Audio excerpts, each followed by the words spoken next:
Welcome to Roleplaying History, the podcast where we explore the history of role-playing games. I'm Wayne Davis, and I'll be your guide for today's tour.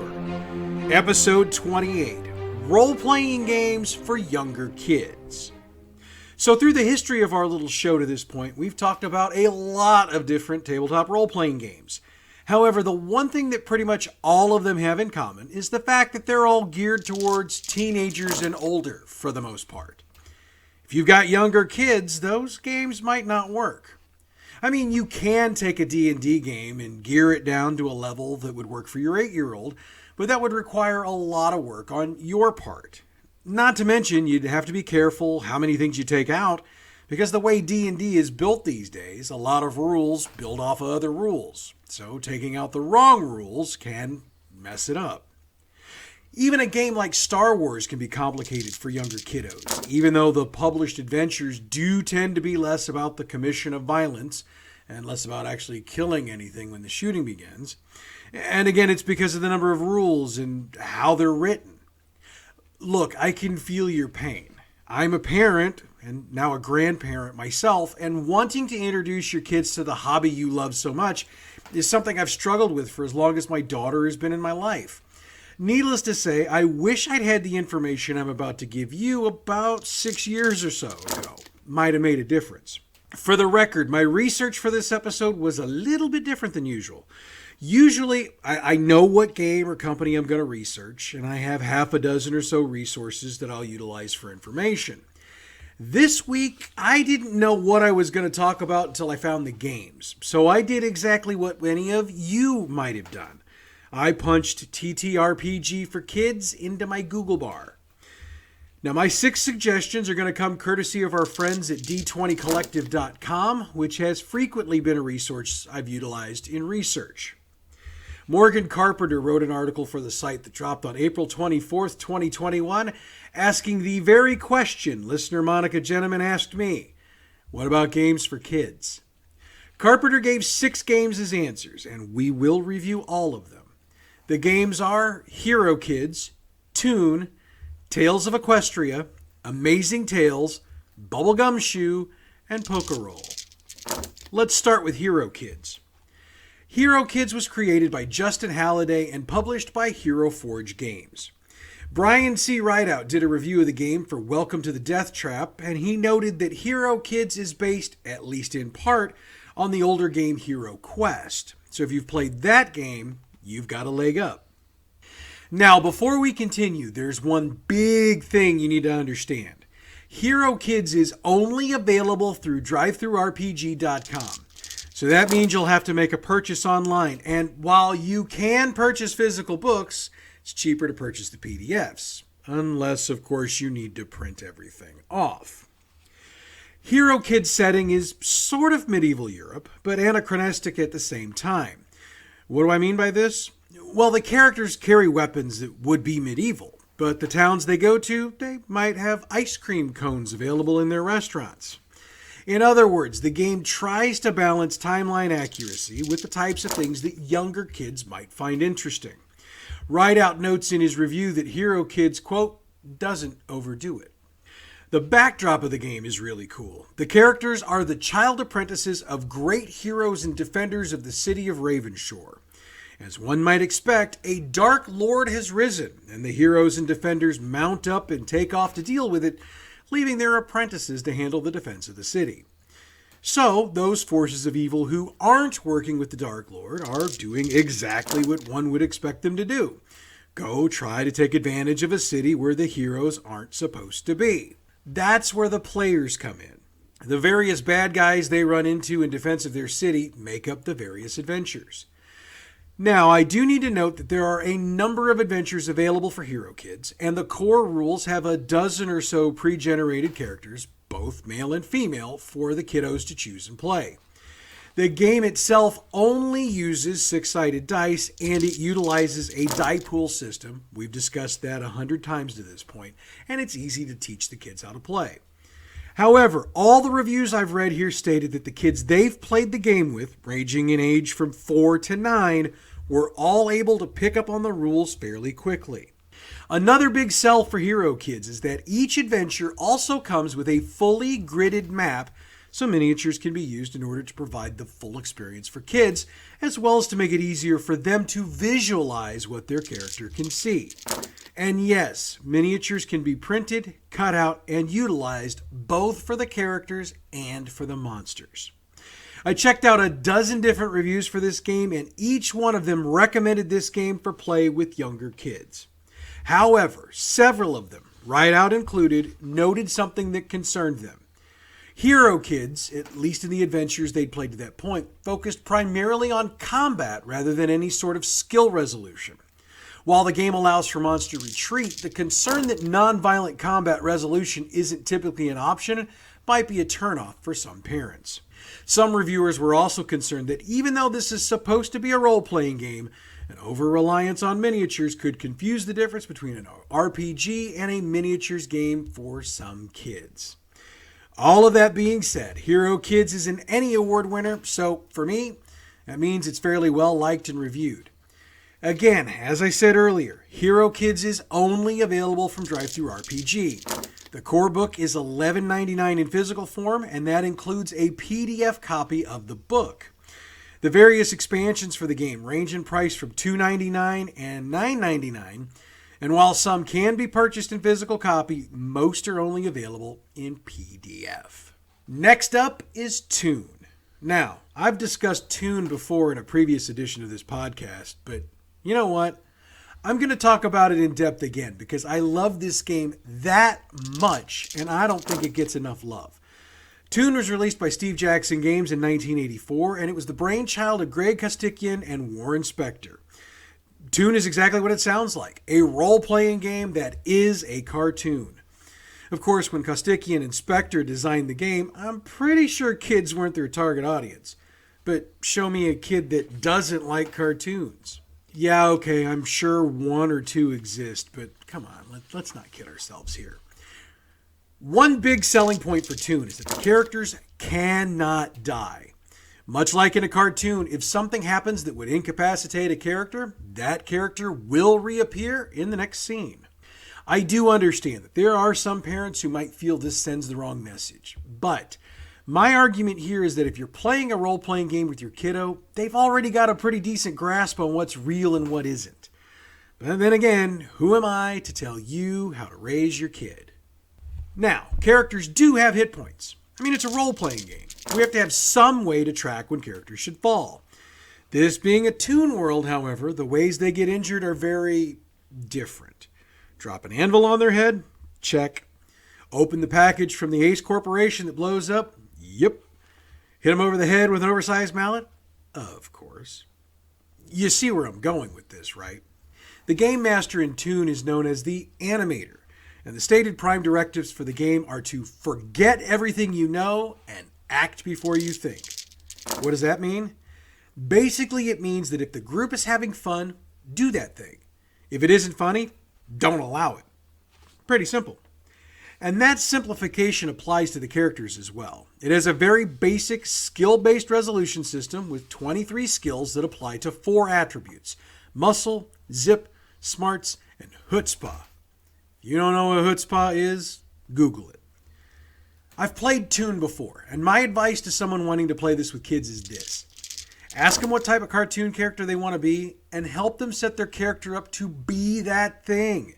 Whether it's Buzz Lightyear, Elsa from Frozen, or Mickey Mouse. If your kid wants to be that character, let them be that character. And if they want the character to do something that the actual cartoon character can't do, try to find a way to make it happen. Again, the game's about having fun. So long as they're having fun, you should be having fun. I highly recommend this game. Not just for kiddos, but for everybody. There's a problem though. It's been out of print for more than 30 years. That's going to make finding a new copy nearly impossible. Used copies are available online, but I've seen prices run from $700 all the way to $1,500. Which reminds me, I need to dig out my copy because Daddy needs some new dice. But you can head over to the Steve Jackson Games website for Toon, which is sjgames.com/Toon, and pick up a PDF copy of the rules for $14.99. They've also got PDFs of the various supplements for sale as well. Next up is Tales of Equestria. Okay, so some of you might have figured this out from the title, but for those who haven't, I should tell you this up front. Tales of Equestria is a My Little Pony role-playing game. Manufactured by Riverhorse Studios and designed by Alessio Cavatore, Dylan Owen, and Jack Caesar, Tales of Equestria is an officially licensed product, so it has all the rights to the juggernaut that is My Little Pony. Insofar as characters, the players have three options: unicorns, pegasi, or earth ponies. Traits and talents are the important things for this game. Think of traits as ability scores in any other game: body, mind, and charm. Talents are skills: keen knowledge, history, fly, as well as some others. Now, this game utilizes more dice than some of the other games, and it assigns dice among the various traits, like Deadlands, which means maybe a D8 for body, a D4 for mind, and a D6 for charm, or mix those up some other way. The rules make it clear that you're not adding anything extra to your dice. When the GM has you make a roll, you roll the number of dice you're supposed to roll. And there are two types of rolls: tests, where you need to equal or exceed a number, and challenges, which are opposed rolls. There's also combat, but the way the game is designed, most of those are very short. RPG.net did a review of this game in 2017, and they noted that Tales of Equestria is custom built for those who've never played a role-playing game. In fact, they noted, the question, quote, "What is an RPG?" end quote, is actually printed on the back cover of the book. And I can confirm that from my research. That question is actually printed on the book. For experienced gamers, this game might test your patience. That'll also probably be true if the thought of My Little Pony is like the sound of fingernails on a blackboard. However, if you can get over that, RPG.net does recommend the game highly, and therefore, so will I. The game is still in print, so you can check your friendly local neighborhood game shop. However, if you're in a bigger hurry, you can purchase the core game from Riverhorse's website, riverhorse.eu, for $35. I also found the starter set on Amazon for $20. However, I cannot confirm whether this is the same as the version on the Riverhorse website. But if you're just starting, the starter set does seem to be enough for a game or two. Riverhorse has also published multiple adventures and supplements for the main game, and those are also available on both sites. All right, so let's go from ponies to Amazing Tales. Amazing Tales is written by British-born Martin Lloyd. He was looking for a way to entertain his daughter when they were both at home and bored. For the record, they live in Haarlem in the Netherlands, and Amazing Tales was the result. Amazing Tales is a 96-page full-color book. However, don't let the size of that book fool you. One thing you do need to know up front, you're probably going to want to buy dice. Yes, the game says you can play without them, and it even provides suggestions for how you can do that. But let's be honest, there's a certain amount of fun in rolling dice. Plus, dice make a great stocking stuffer, so buy 2 sets. Amazing Tales is another game I've not played before, so for more guidance, I'm using the Geek Dad's review on geekdad.com from March 27th, 2019. He noted that all of the rules for this game fit on one page, and he noted that it's page 4. He also noted that character creation was as simple as the GM picking an adventure from the 4 that are provided, find out what character your kiddo wants to play, then work out 4 specific skills they would excel at. Geek Dad specifically pointed out that a pirate might use swashbuckling, navigation, treasure hunting, and being daring as their skills. Then you'd assign a D12 to one, a D10 to the next, then a D8, and finally a D6. That's it. The hooks are provided for the DM, and you work your way through the adventure. The entire idea of the game is to promote imagination and problem solving, rather than combat. So this would definitely be appropriate for the younger kiddos. And the 4 scenarios in the book are The Deep Dark Wood, Magical Kingdoms Long Ago, Pirate Seas, and Adventures Beyond the Stars. And I think you can figure out what genre of game each of those 4 applies to. For the record, Geek Dad recommends the game, as do a large number of the reviewers I saw on several other sites. Some of the complaints I've heard about the game is that if you're an experienced DM, you might get in your own way because of the simplicity of the rules. I also read a couple of reviews where the writers complained that after a certain point, their kids felt like they were a little too advanced to keep playing this system. To me, that last one is natural. Once the kids feel ready for more, you bring in a more complicated set of rules. So, where can you find it? You can pick it up in hardcover from Amazon for $25. In fact, the official game site will send you to Amazon to buy a copy. So there's that. If you want a PDF, the game site will send you to DriveThruRPG, and it has them for $6. So if you want it, it's there for the purchasing. Next on the list is Bubblegum Shoe. Bubblegum Shoe is designed by Emily Care Boss, Kenneth Haidt, and Lisa J. Steele, and published by Evil Hat Productions. Yes, I do note the irony of a kid-friendly game being released by a company named Evil Hat. No need to point it out. The first thing that needs to be noted is that Bubblegum Shoe is a pared-down version of the game Gumshoe, which is also an Evil Hat production. However, as multiple reviewers have pointed out, Bubblegum Shoe pared the game down in appropriate ways. The point of Bubblegum Shoe is that your detectives are teenagers. Normal, everyday teenagers. You know, kids like the ones you've got at home, bogarting the Xbox and eating all the good food out of your fridge. As Megan Colleran noted in her review of the game for belloflostsouls.net, there are certain things that adults would know that kids won't, and that's where the pairing of the rules took place. The game was set up for kids, and according to other reviews I've read, it plays quite well for kids. Another reason for this is that roles have pretty much been taken out of the game. Sure, the characters have skills, but roles to find things, like the perception check in D&D, don't take place. This places the focus of the game not on the success or failure of roles, but on the ability of the players to take the clues they found and solve the case. In a lot of ways, that brings a freedom to this game that other games just won't have. I mean, I've run more than enough D&D games where I've had to figure out alternate ways to get information to my PCs because they totally botched the rolls I really needed them to make. So taking that frustration out of the equation would make things easier. Which, of course, you're going to want to do when there's kids involved. Now, before somebody chews me out for this, they didn't eliminate all the rolls. It's just that there aren't rolls needed when searching for clues. Trust me, if you like your die rolls, there will still be some here. Bubblegum Shoe allows for the adventure to take whatever tone you want it to take. Of course, with the idea being that it's for kids, you're going to probably want to keep it light. But if your kids are a little bit older and you're more comfortable with it, you can darken the tone a bit as well. As Colleran noted, you can go anywhere from Scooby-Doo to Nancy Drew. I'd add some Riverdale to that as well, or at least what my daughter has told me about Riverdale. I honestly haven't watched. Bubblegum Shoe was the 2017 Emmy Award winner for Best Family Game. It's available in PDF from Evil Hat from their site evilhat.com. The PDF is $12.50. Honestly, that'd be my recommendation, as print copies are very difficult to come by. That would be my only down about this game. Okay, we've covered 5 games. That just leaves us with 1. Pokeroll. Yeah, Pokeroll is, as you might have guessed, an RPG version of Pokemon. If your kids are Pokemon fans, this will be right up their alley. Now, Pokeroll is a lot different than the other games on this list. Primarily among the reasons why is that it's a fan-made RPG.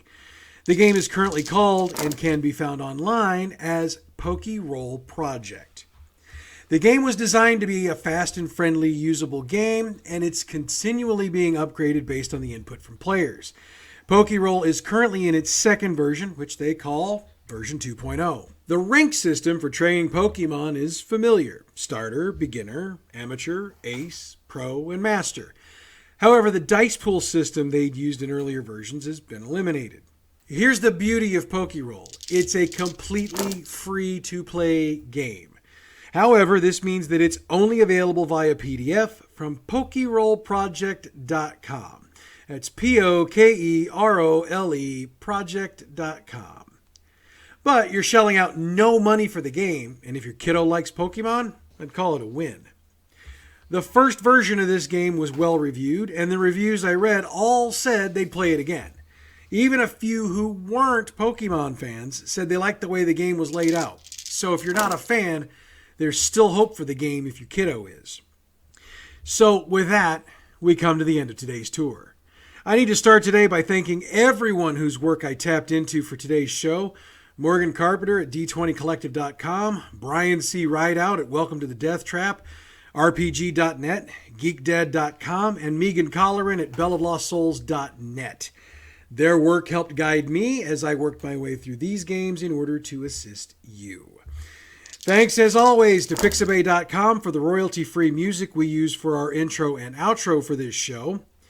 If you're into watching gamers streaming, check out @ForTheLootGaming on Twitch. Follow him on Twitter, and he will alert you when he's going live. You can follow us on Facebook, Roleplaying History Podcast, Twitter @RoleplayingP, YouTube, we've got a channel, Roleplaying History Podcast. You know what to do when you get there. If you want to shoot us an email, of course you can. Just hit us up, roleplayinghistorypodcast@gmail.com. Of course, without you, we don't have a podcast. So thank you for your continued support. Please take a minute to spread the word about us to people you think might be interested. And if you happen to have an iTunes account, whether you listen to us there or not, head over and give the podcast a 5-star review. Weirdly enough, that'll help us get suggested to more people, which will help us pick up more listeners. All right, so next week we're looking into role-playing games based off of literature. Guess it's time to dust off my reading glasses. But that's next week. Until then, I'm Wayne Davis, and your Role-Playing History.